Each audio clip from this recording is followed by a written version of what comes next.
Hello, hello, hello, hello, hello, guys. Welcome, welcome, welcome to everybody. May God bless us. Bonjour à tous et bienvenue. Que Dieu nous bénisse cet après-midi, du moins ce soir, parce qu'il est déjà 19 h pour toutes les personnes qui sont en France. Que Dieu nous bénisse tous et bienvenue à ce nouvel horaire de votre émission We Bow in His Presence. Donc dorénavant tous les samedis à 19 h et je suis heureuse de vous retrouver encore une fois par la grâce de Dieu. C'est un plaisir. C'est toujours un plaisir pour moi de vous retrouver et d'animer cette émission. Et je bénis l'Éternel pour cette grâce qu'il nous fait encore d'être là ensemble.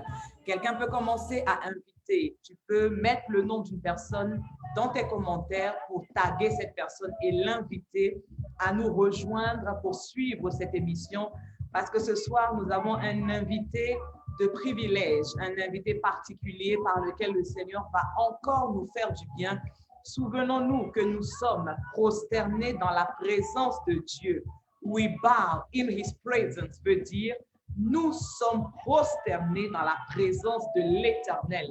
Et lorsque nous nous prosternons dans la présence de l'Éternel, c'est pour qu'il puisse nous parler et que nous puissions l'entendre, que nous puissions l'écouter, que nous puissions recevoir des instructions de sa part, que nous puissions recevoir une orientation de sa part, que nous puissions recevoir une direction de sa part.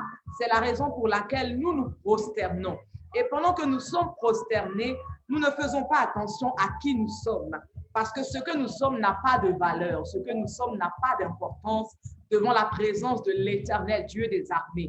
Alors débarrassons-nous de nos titres, débarrassons-nous de nos comptes en banque qui sont bien remplis, débarrassons-nous de tous les biens matériels que nous avons et laissons l'Éternel prendre le contrôle de toutes choses. Quelqu'un peut dire avec moi, béni soit l'Éternel Dieu, le Dieu d'Abraham, le Dieu d'Isaac, le Dieu d'Israël. Il est le Dieu qui seul sait faire des prodiges. Béni soit à jamais le nom glorieux de l'Éternel et que toutes nos vies ce soir soient remplies de la gloire de Dieu. D'où que tu te trouves, je prie que ta vie soit remplie de la gloire de l'Éternel. Quel que soit le lieu où tu es, je prie que le Saint-Esprit maintenant, qu'il vienne vers toi pour te faire du bien. Que la Shekinah de l'Éternel vienne saturer ton atmosphère maintenant.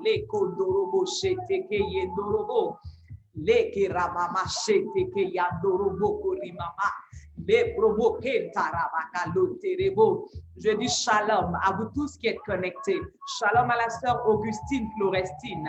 Shalom à la servante de Dieu Rebecca Alao. Shalom à mon père, le docteur Bonnie Olivier. Shalom à maman Agnès. Je vous dis shalom à tous et je vous fais plein de bisous dans le nom de Jésus-Christ de Nazareth. Comme vous le savez, je suis juste votre présentatrice, donc je ne vais pas monopoliser la parole, mais je vais donner la possibilité à notre invité de ce samedi soir de nous parler de la part du Seigneur. Nous sommes à l'émission We Bow in His Presence, présentée par l'évangéliste Brigitte Bass de Seeker Born to Serve. Je compte sur vous pour mettre des commentaires, je compte sur vous pour partager. Je compte sur vous pour inviter. Je compte sur vous pour mettre des likes, mettre des cœurs. Shalom à Precious Eli Isha. Shalom à l'évangéliste Chancheliel Glory. Que Dieu nous bénisse tous encore ce soir.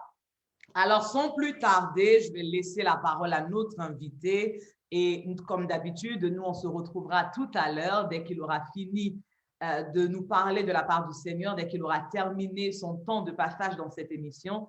Alors, aidez-moi à accueillir, aidez-moi à recevoir la vie de mon père, le docteur Olivier Bonnie. De là où tu es, tu peux acclamer et tu peux pousser des cris de joie à la gloire du Seigneur Jésus-Christ pour recevoir mon père spirituel. Alors, je vous dis à tout à l'heure. Je laisse la parole à notre invité.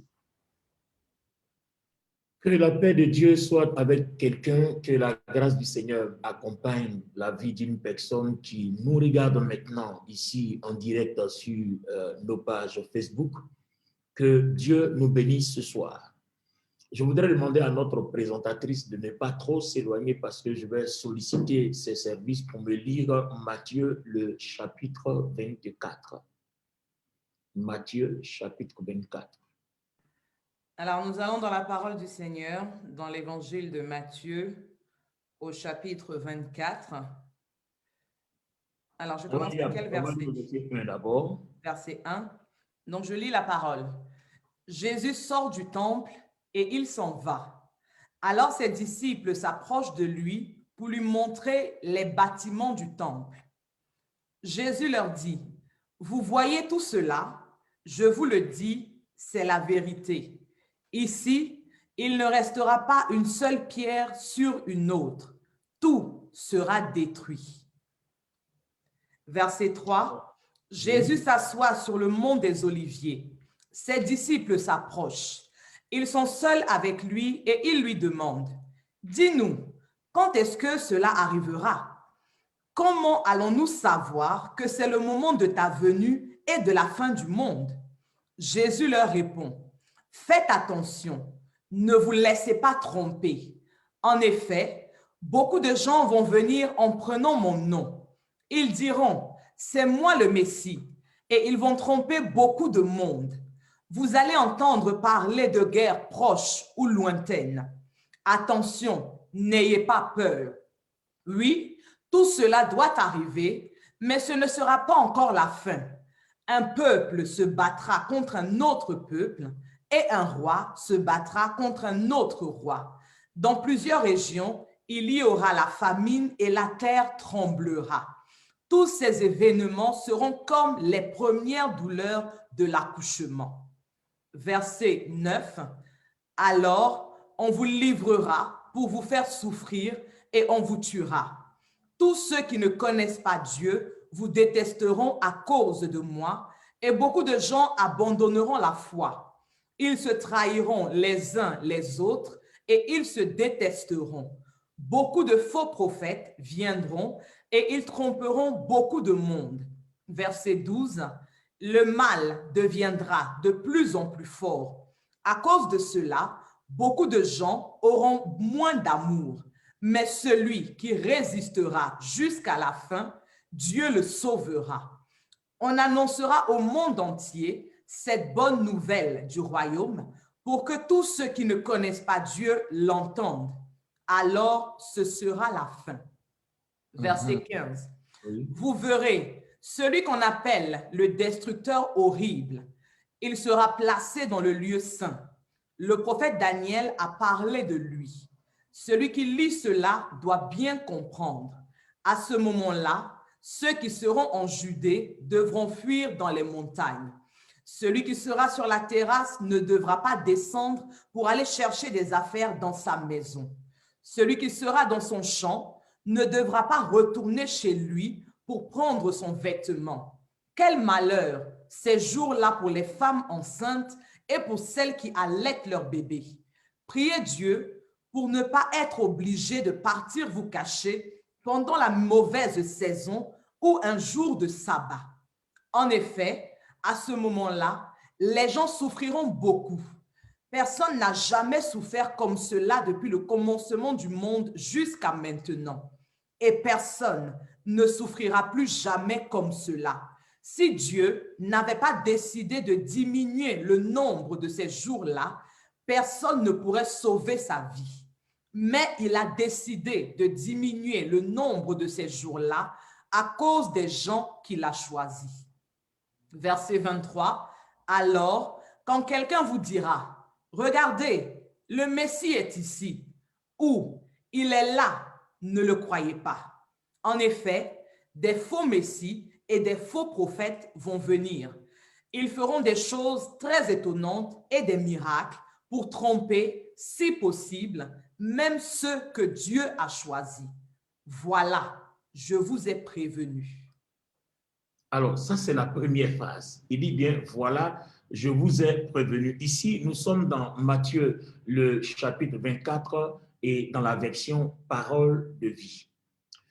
Je voudrais, avant de continuer, dire à quelqu'un, si vous regardez ce qui défile sur votre écran, au bas de l'écran, vous allez voir l'événement majeur qui précède le retour de notre Seigneur Jésus-Christ.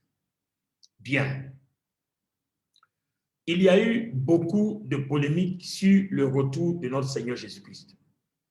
Je voudrais, à travers cette émission-là avec Born to Serve, qui est intitulée We Bow in His Presence, je voudrais donner quelques étapes. On va aller doucement.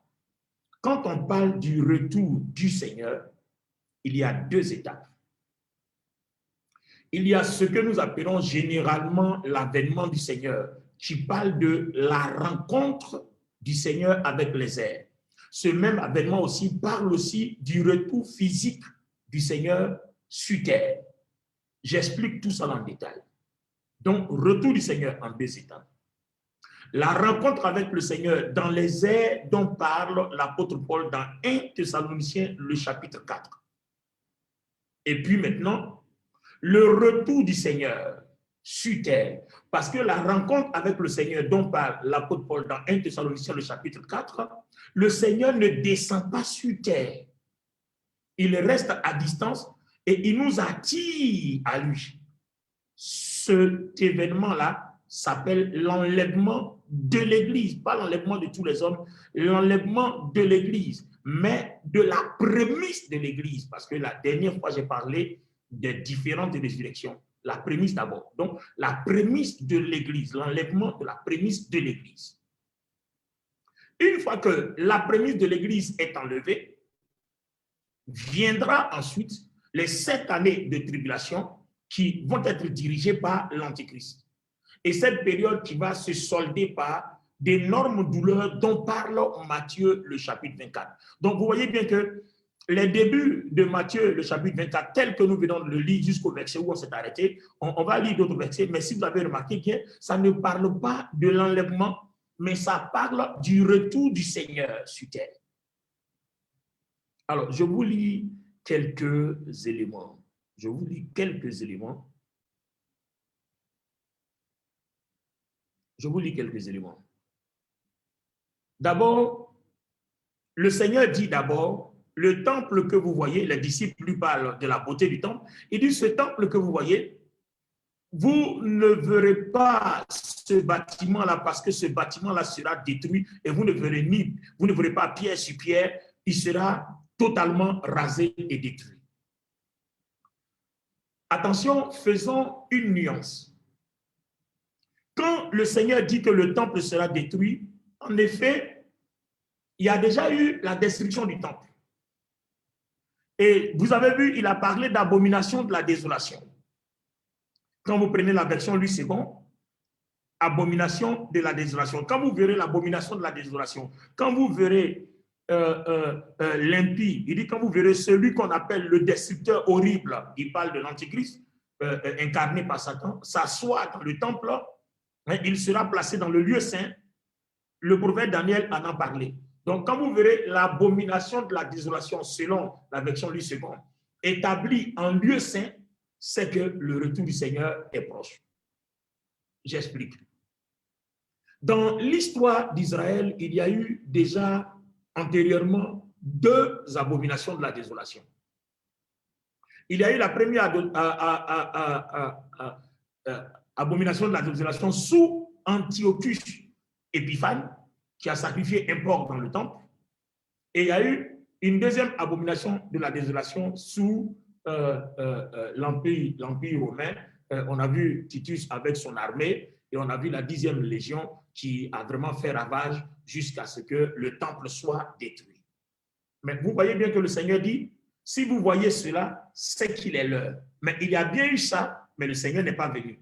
Donc, on comprend qu'en fait, il ne s'agit pas donc de cet événement-là.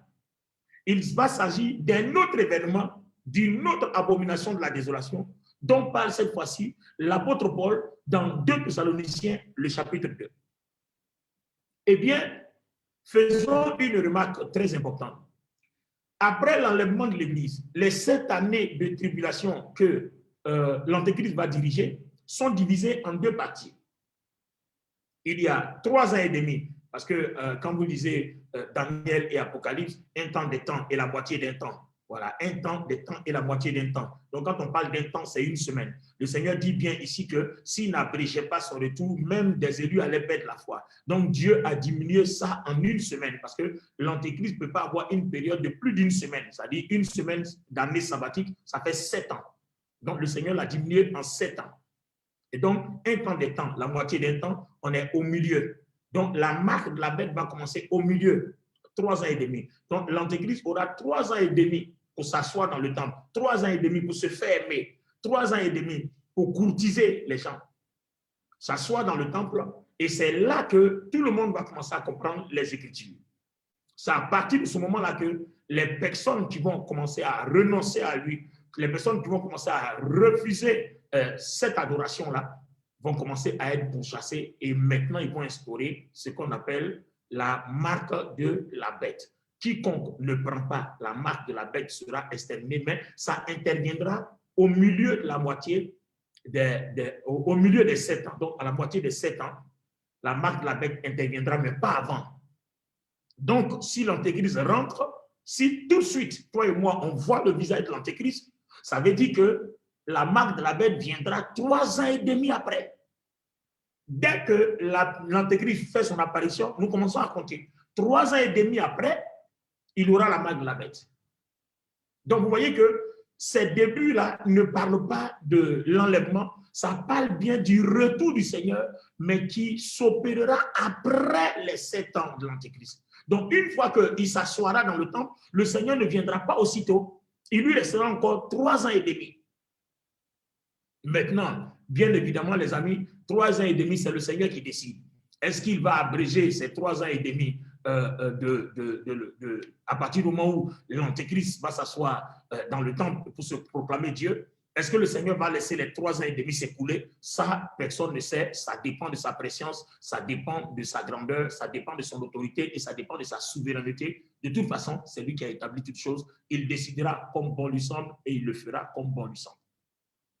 Alors, je voudrais demander à notre lectrice de nous prendre 2 Thessaloniciens, le chapitre 2. 2 Thessaloniciens, le chapitre 2, à partir du verset 1. On va voir ce que dit l'apôtre Paul. Et puis, nous allons essayer de mettre les deux, Matthieu 24 et puis 2 Thessaloniciens 2, pardon. On va voir ce que ça dit. Version Parole de vie, 2 Thessaloniciens chapitre 2 à partir du verset 1. Frères et sœurs, notre Seigneur Jésus-Christ va venir et nous serons rassemblés auprès de lui. À ce sujet, voici ce que nous vous demandons. Si quelqu'un vous dit que le jour du Seigneur est arrivé, n'allez pas perdre la tête trop vite, ne vous laissez pas effrayer. On peut vous donner cette nouvelle comme une parole qui vient de Dieu ou bien comme une parole ou une lettre qui vient de nous. Ne laissez personne vous tromper par n'importe quel mensonge. En effet, ce jour n'arrivera pas avant la grande révolte contre Dieu. Le mauvais, celui qui est condamné, doit d'abord se faire connaître. C'est l'ennemi. Il s'opposera à tout ce qui est saint et à tout ce que les gens adorent. Il osera s'asseoir lui-même dans le temple de Dieu et il affirmera qu'il est Dieu. Quand j'étais encore avec vous, je vous en ai parlé. Est-ce que vous l'avez oublié? Et maintenant, vous savez ce qui le retient. Ainsi, il se montrera seulement au moment prévu. La puissance mystérieuse du mauvais est déjà en train d'agir. Quand ce qui le retient encore ne sera plus là, il n'agira plus en se cachant.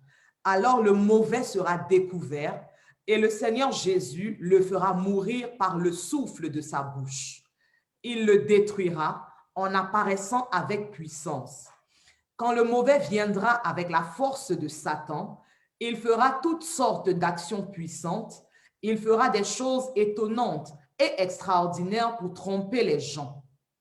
Par toutes sortes d'actions mauvaises, il trompera les gens qui se perdent.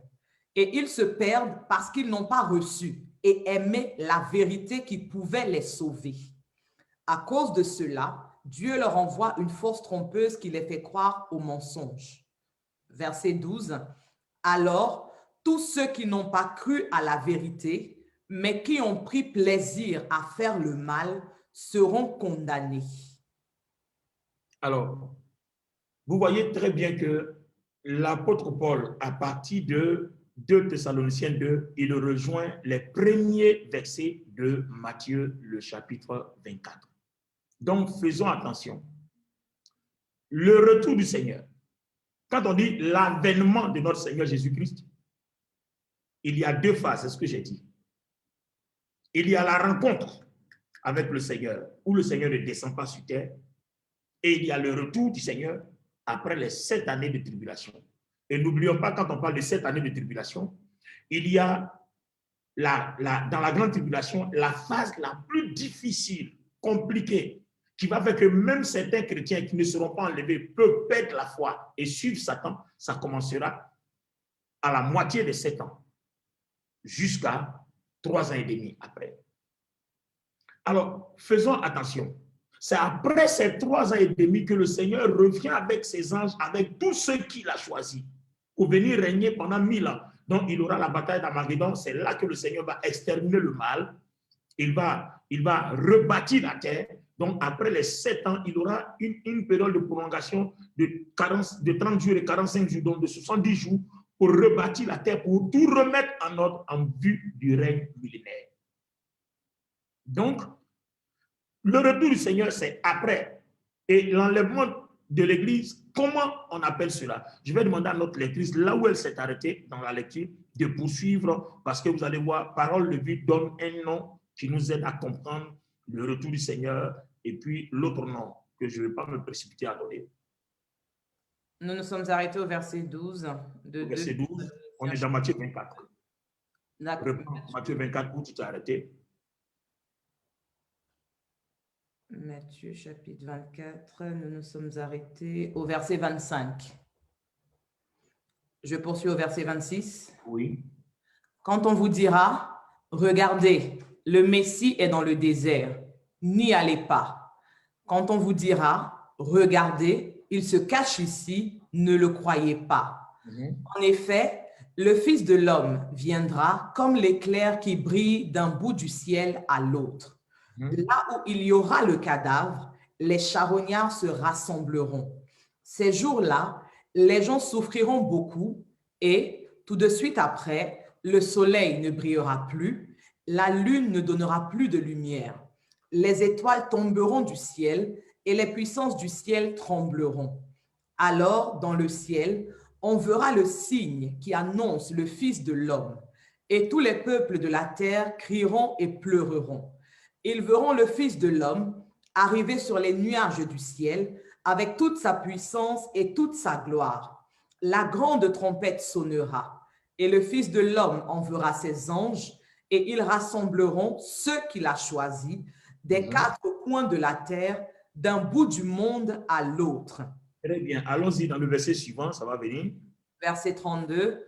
Comprenez bien la comparaison avec le figuier. Quand les branches deviennent tendres, quand ses feuilles poussent, vous le savez, la nouvelle saison est bientôt là. De la même façon, quand vous verrez tout cela, vous devez le savoir. Le Fils de l'homme sera bientôt là. Il est à votre porte. Je vous le dis, c'est la vérité. Quand cela arrivera, les gens d'aujourd'hui ne seront pas tous morts. Le ciel et la terre disparaîtront, mes paroles ne disparaîtront jamais. Très bien, mais, il y a un mais. Mais le jour et l'heure où ces choses arriveront, personne ne les connaît. Ni les anges auprès de Dieu, ni le Fils.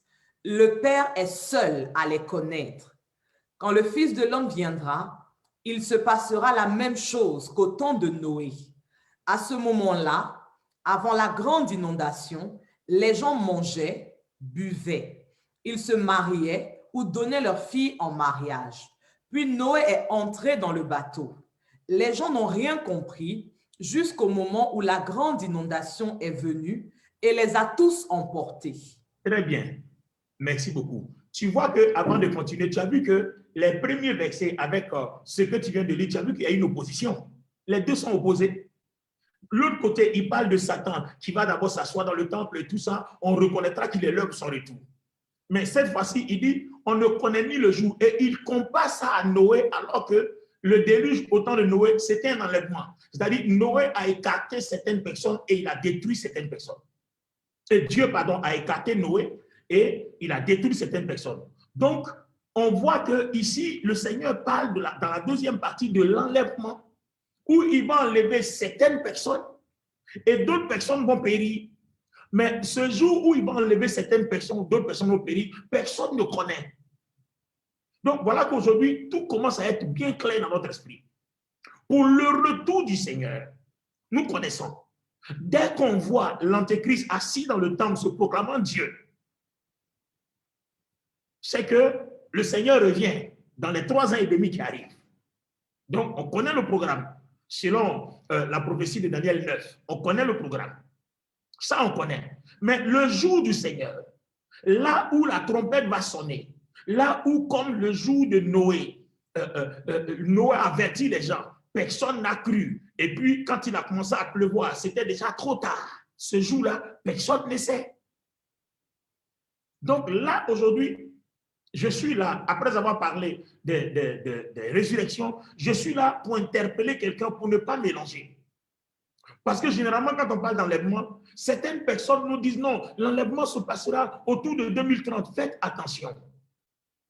Il y a le retour du Seigneur et il y a le jour, généralement du Seigneur, dont parle parole de vie ici, qui parle de l'enlèvement qu'on ne connaît pas.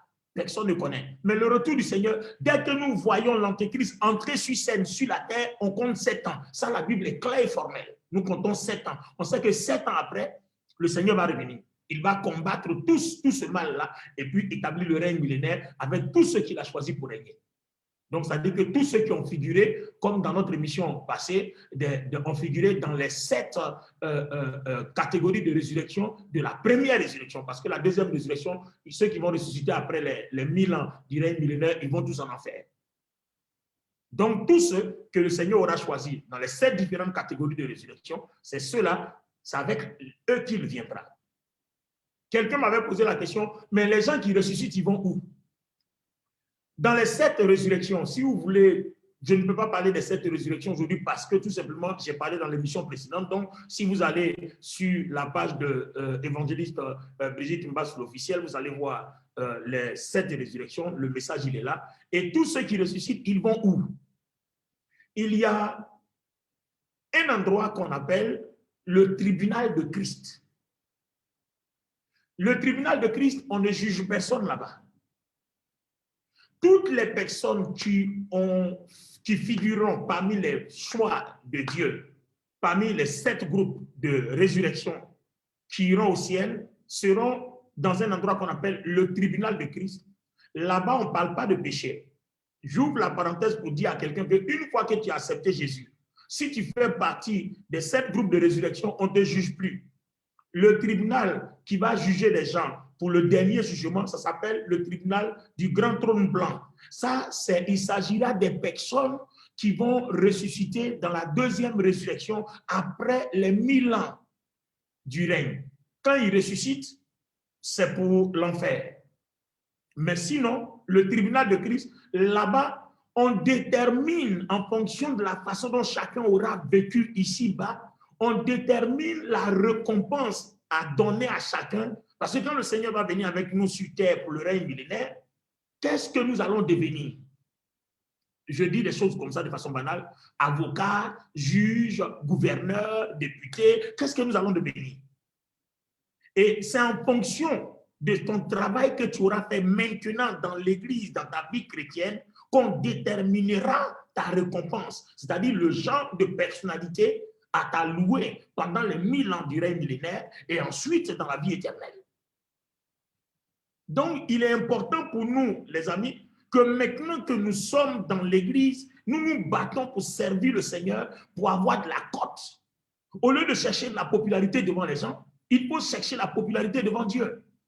Au lieu de chercher à impressionner les hommes, il faut plutôt impressionner Dieu par notre service, par notre dévouement, par notre zèle.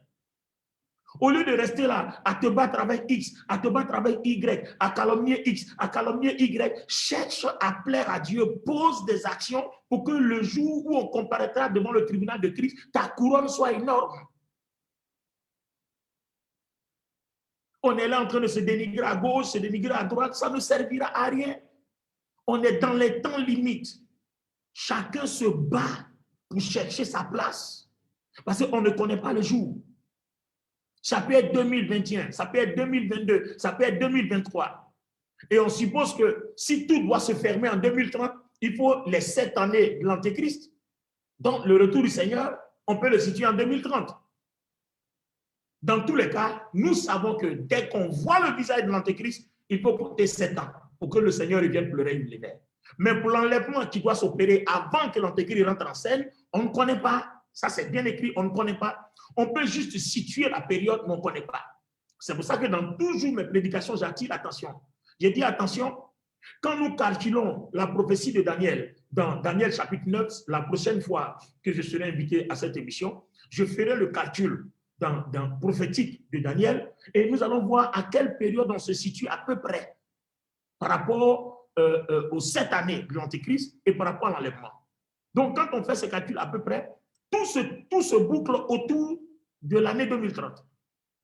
Donc, on suppose que si tout se boucle autour de l'année 2030, que les 7 années de l'Antéchrist doivent finir là-bas, c'est que le Seigneur reviendra. Son retour, où il pose les pieds sur terre. Mais le jour du Seigneur, où il ne descend pas sur terre, où il reste dans les airs, on vient de lire, on ne sait pas. Mais la seule chose que toi et moi, on peut savoir, dès que nous voyons le visage de l'Antéchrist commençant à côté 7 ans, le Seigneur revient pour le règne millénaire. Maintenant, l'autre question, est-ce que tout le monde sera là pour voir le visage de l'Antéchrist? Évidemment, non. L'Église sera enlevée avant que l'Antéchrist entre sur scène. Parce que c'est bien écrit dans 2 Thessaloniciens chapitre 2 que c'est le Saint-Esprit qui le retient. Le jour où le Saint-Esprit partira avec l'Église, qu'il n'y aura personne pour le retenir, ben il viendra. Donc, tant que le Saint-Esprit est là, l'Antéchrist ne peut pas venir parce qu'il ne peut pas avoir de chef. Le Saint-Esprit est le chef des chefs. Donc, c'est quand il partira que l'Antéchrist pourra bien entrer.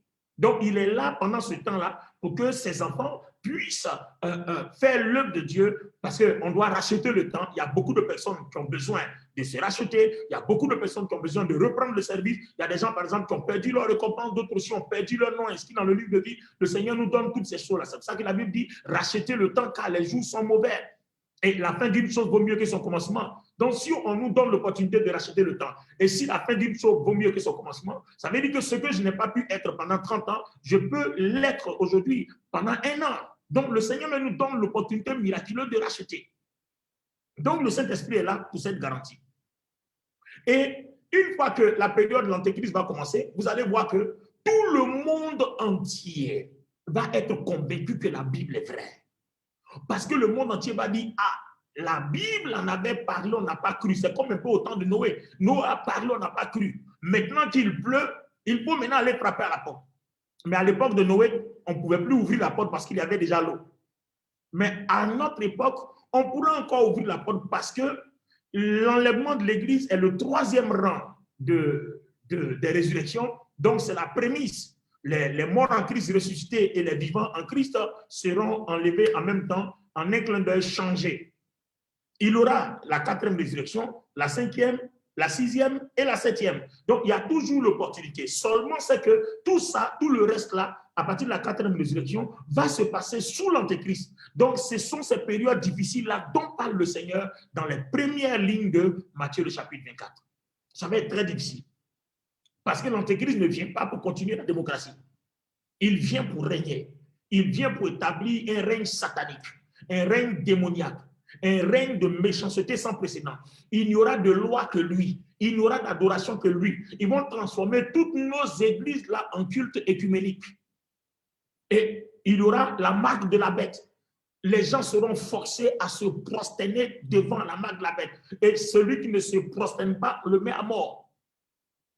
Et alors, quand il va s'asseoir maintenant dans le temple pour se proclamer Dieu, toutes les personnes vont être traquées, que tu sois chrétien, que tu ne sois pas chrétien. Mais le problème est que quand les gens vont voir l'Antéchrist, beaucoup vont donner leur vie à Jésus. Donc, le grand réveil dont parle la Bible là, va se produire en ce moment parce que les gens vont commencer à donner leur vie en masse. Les gens comprendront que Jésus-Christ est le Seigneur des Seigneurs. Jésus-Christ est le Roi des Rois. Beaucoup vont accepter Jésus. Mais en des temps fâcheux, comme le dit le livre de Daniel chapitre 9, en des temps fâcheux. Donc, si tout ça se passe en des temps fâcheux, comprenez que les personnes qui vont accepter Jésus à ce moment-là vont souffrir dans leur chair. Ces personnes-là vont être pourchassées. Ces personnes-là ne pourront ni acheter ni manger. Les personnes-là ne pourront plus voyager. Les gens vont fuir la ville puisqu'on connaîtra ton adresse en ville. Donc, c'est sûr qu'on te rende visite à n'importe quel moment. Les gens vont quitter les villes. Les gens vont aller dans les campagnes. Les gens vont être pourchassés. Si vous êtes dans un pays où il y a des montagnes, bon, allons-y à la bataille.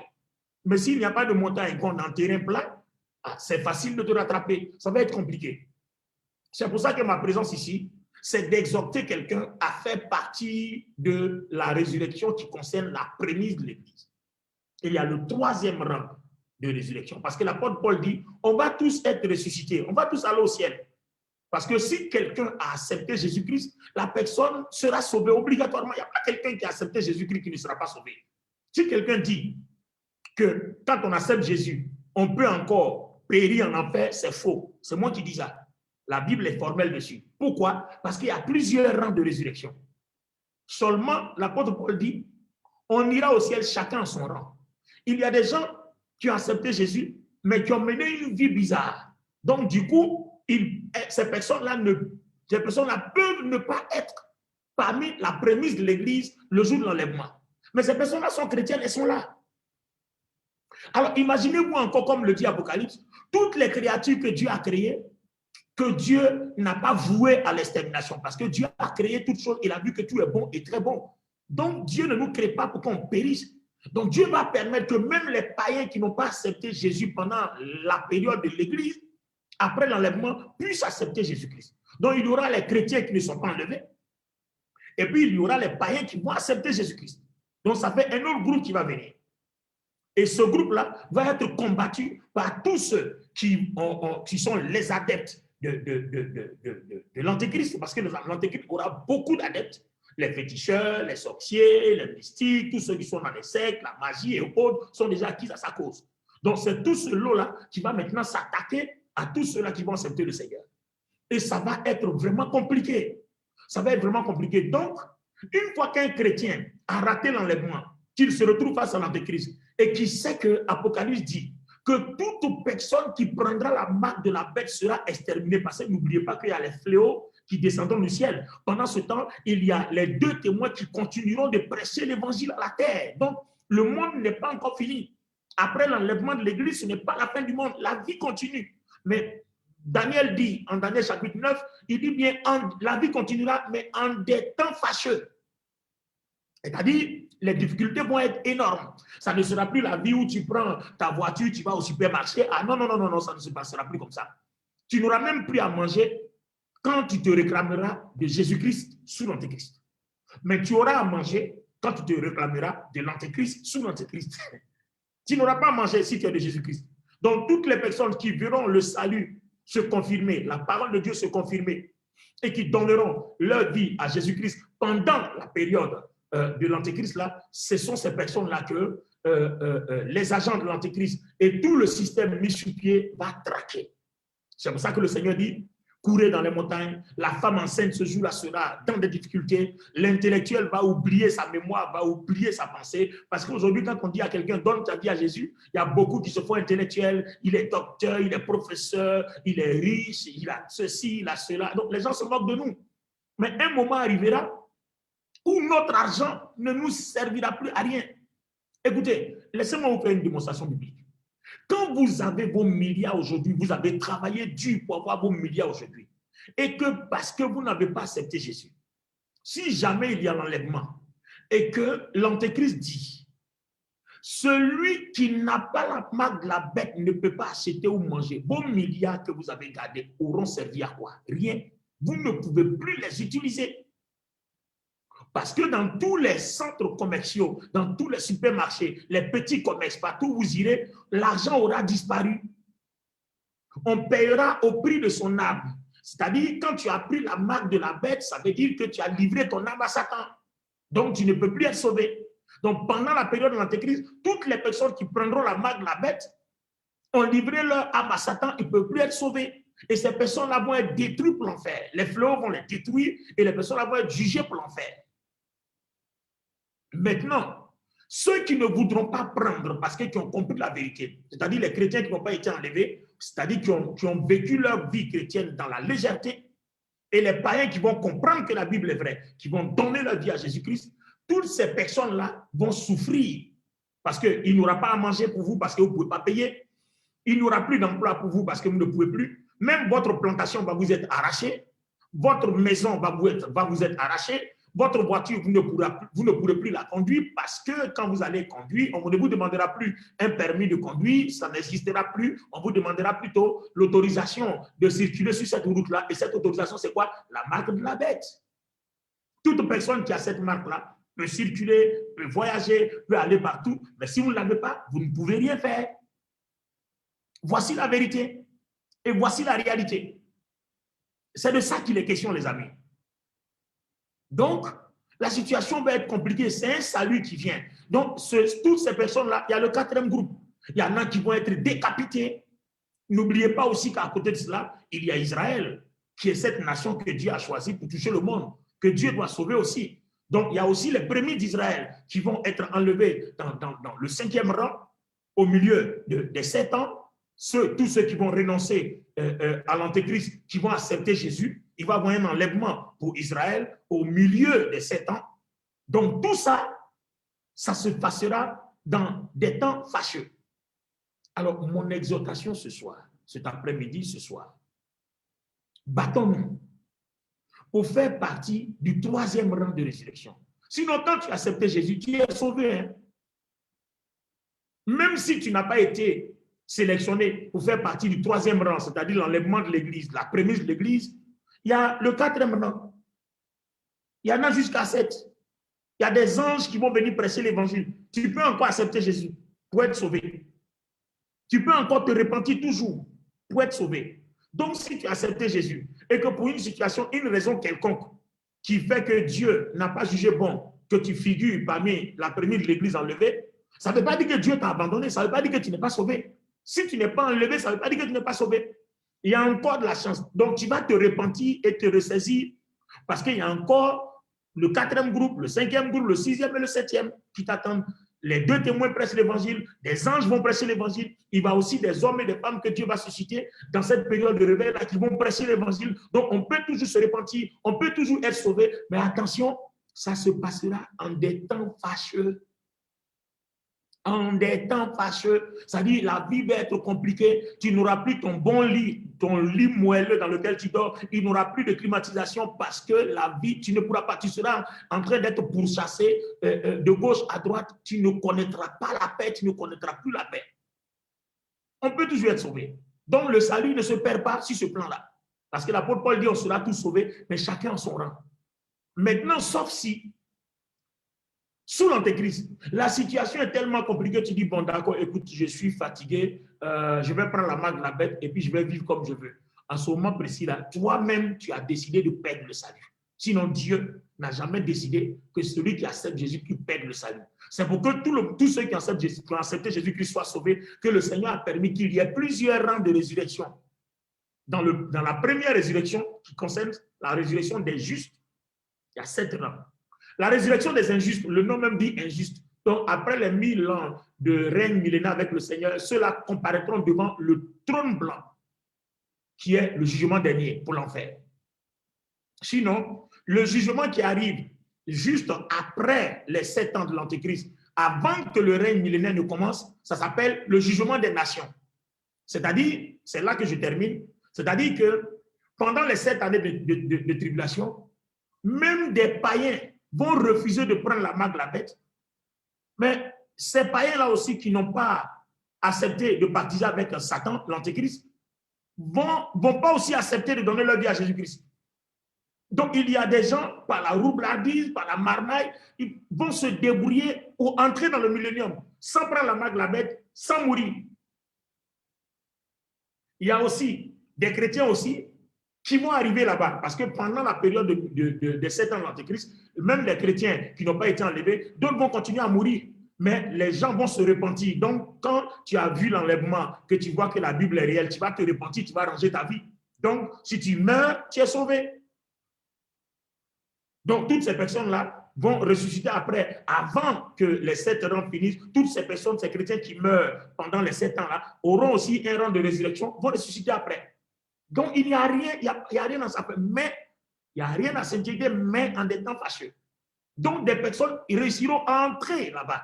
Il y a des chrétiens qui ne mourront pas aussi, qui vont entrer dans le millénium sans prendre la marque de la bête, toujours en demeurant dans le Seigneur. Elles vont fuir dans les montagnes jusqu'à les 7 années vont finir. Le Seigneur va les épargner. Donc, dans le jugement des nations, les anges vont rassembler toutes ces personnes-là devant le Seigneur. Et le Seigneur va déterminer qui règne avec lui pour les 1000 ans, qui descend en enfer. Donc, ça, c'est un premier jugement qu'on appelle le jugement des nations, mais ça ne concerne pas les chrétiens qui sont sauvés. Ça concerne les païens qui vont entrer, et puis des gens qui ont une foi mitigée, une façon de voir Jésus-Christ. Ce sont ces personnes-là qui se comparaîtront devant le Seigneur, et le Seigneur déterminera qui entre avec lui pour 1000 ans et qui n'entre pas. Et ces personnes-là seront, ceux qui n'entreront pas, descendront dans l'enfer, ça sera vis-à-vis. Et le millénium continuera.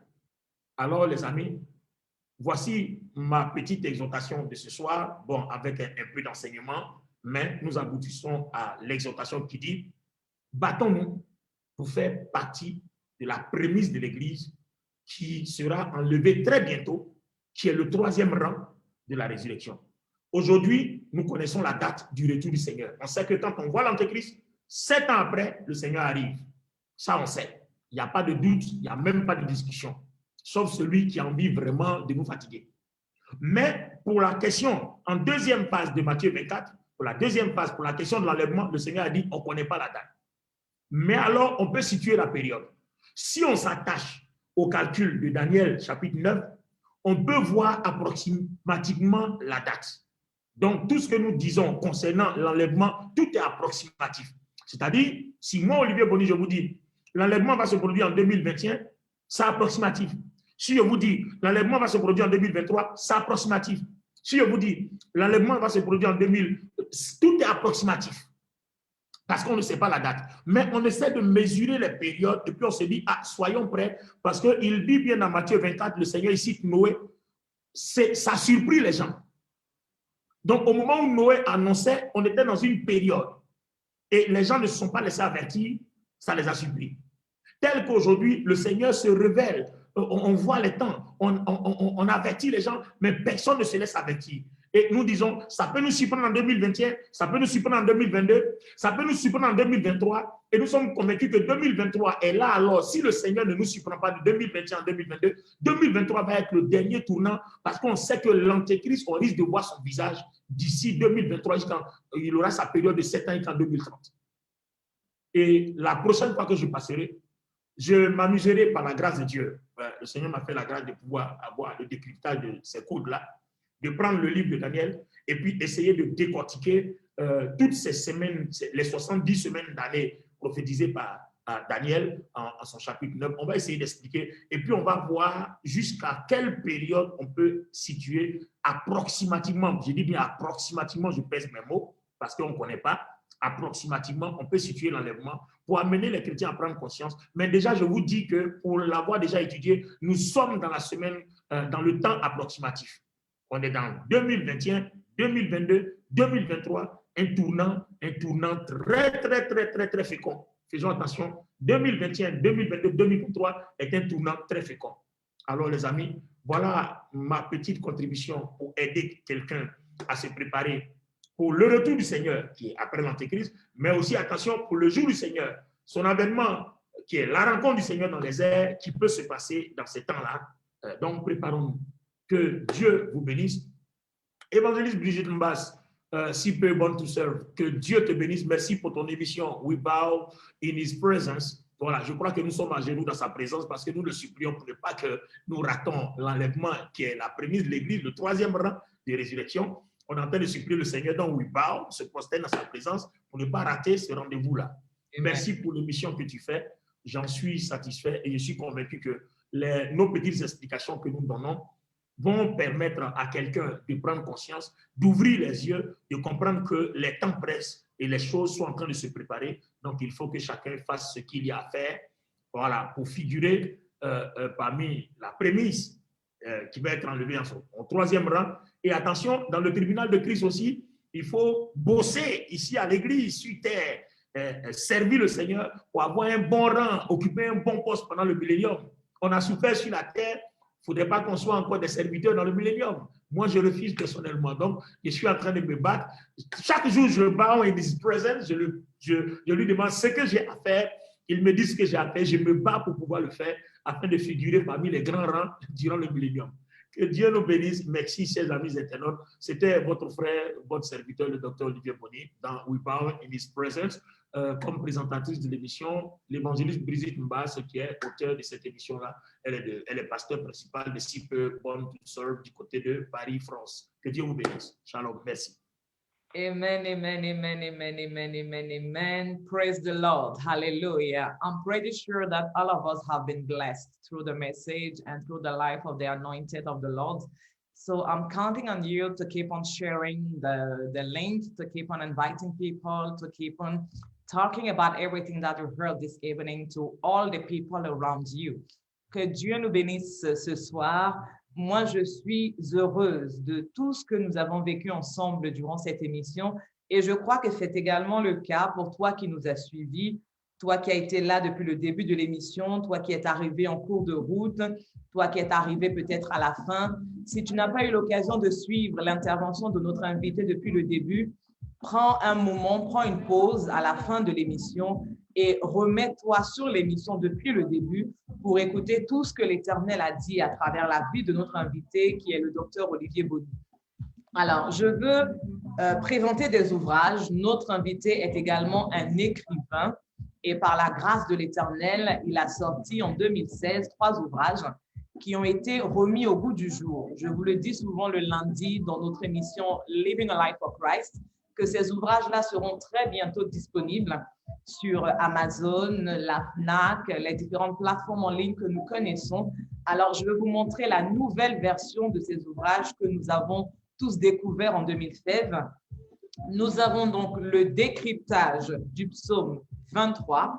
C'est la nouvelle version. Donc, tous ceux qui ont déjà eu l'occasion de lire ce livre, le décryptage du psaume 23, l'Éternel est mon berger, je ne manquerai de rien. Je vous présente la nouvelle version, j'espère que vous la voyez bien tous. Alors, c'est aux éditions Saint-Honoré que les livres ont été publiés. Nous avons ensuite la parole de Dieu à notre portée. Je le dis toujours que lire la Bible, ce n'est pas aisé, ce n'est pas facile, mais Dieu nous a fait la grâce d'avoir le docteur Olivier Bonny qui a rédigé cet ouvrage pour nous aider à mieux comprendre la pensée de Dieu lorsque nous méditons les Écritures. Et le dernier ouvrage, ce sont les clés de la grandeur. Qui n'a pas envie d'être grand? Nous voulons tous être grands, n'est-ce pas? Mais être grand, c'est une chose, mais maintenir son salut tout en acquérant la grandeur, c'est autre chose. Alors, j'invite chacun d'entre vous, même ceux qui ont eu la première édition de ces livres, n'hésitez pas à me contacter pour vous procurer la nouvelle version de ces ouvrages. D'autant plus que, notamment, dans la parole de Dieu à notre portée, certains chiffres ont été mis à jour. Donc, n'hésitez pas à me contacter en inbox et je vous expliquerai comment vous les procurer, que vous soyez en Europe, en Afrique, en Asie ou en Amérique, peu importe. Contactez-moi simplement en inbox. Nous arrivons à la fin de notre émission et je bénis encore l'Éternel pour vous tous qui avez été présents. N'oubliez pas que demain, c'est le jour du sabbat et que exceptionnellement, pour ce premier dimanche, le 7 février 2021, le réseau Je partage Jésus-Christ de Nazareth, qui est une vision qui a pour objectif d'annoncer le Seigneur Jésus-Christ à travers toutes les ondes possibles et inimaginables. Donc, nous nous servons de Facebook, nous nous servons de Instagram, nous nous servons de Twitter, nous nous servons de tous les réseaux à notre disposition afin de pouvoir propager le message du Seigneur. Le Seigneur a dit, allez, faites de toutes les nations des disciples, et nous nous attachons à le faire en sortant des murs, en sortant des bâtiments. Donc, demain, je t'invite à nous rejoindre pour le sabbat de l'Éternel. Ce sera à 16h30 sur la page Le Réseau Je partage Jésus-Christ de Nazareth. Nous aurons le prophète Samuel K. de Si peu la semence divine, l'évangéliste chantre Chéliel de Si peu l'alliance renouvelée, le prophète Isaac d'Israël de Si peu la race des élus, et moi-même, l'évangéliste Brigitte Bach de Si peu Born to Serve. Demain à 16h30, n'oubliez pas le rendez-vous du sabbat de l'Éternel. Et lundi, on se retrouvera à 14h30 pour notre émission hebdomadaire Living a Life for Christ, où le Seigneur nous fera encore du bien à travers sa parole. Je vous souhaite à tous une excellente soirée dans la présence de l'Éternel. J'espère que vous avez apprécié votre émission et surtout le nouvel horaire. Nous sommes passés à 19h au lieu de 16h30. Donc, j'espère que vous avez passé un agréable moment avec moi et avec mon invité dans cette émission. Je souhaite un excellent sabbat à tout un chacun qui aura l'occasion demain d'aller honorer Dieu. Et je dis, même si le bâtiment est fermé, le Saint-Esprit continue d'agir. Joins-toi à nous sur Facebook demain à 16h30 pour honorer le sabbat de l'Éternel. C'est important. Ne manque pas le sabbat de l'Éternel. Dire que le bâtiment est fermé, ce n'est pas une excuse, ce n'est pas une raison. Parce que Dieu nous a donné d'autres moyens de nous rassembler pour honorer son nom le jour du sabbat. Donc, on se quitte en musique comme tous les jours, à chaque fois qu'on est ensemble. Donc, nous écoutons le chantre de l'Éternel et le cantique dit « Jésus revient bientôt ». C'est une question qu'il nous pose. Il dit « Jésus revient bientôt ». Est-ce que toi et moi, on sera dans le convoi? Le docteur Olivier Bonnier a dit « Nous devons faire partie des prémices ». Jésus est à la porte. Est-ce que toi et moi, nous serons dans les prémices? Ou est-ce qu'on va devoir endurer la tribulation? Jésus est à la porte. Donc, faisons le bon choix. Toi qui n'as pas encore accepté le Seigneur, je t'encourage encore, accepte le Seigneur dans ta vie. C'est le meilleur choix que tu puisses faire. Les temps sont difficiles, rachetons-les. Donc, bonne soirée à vous tous.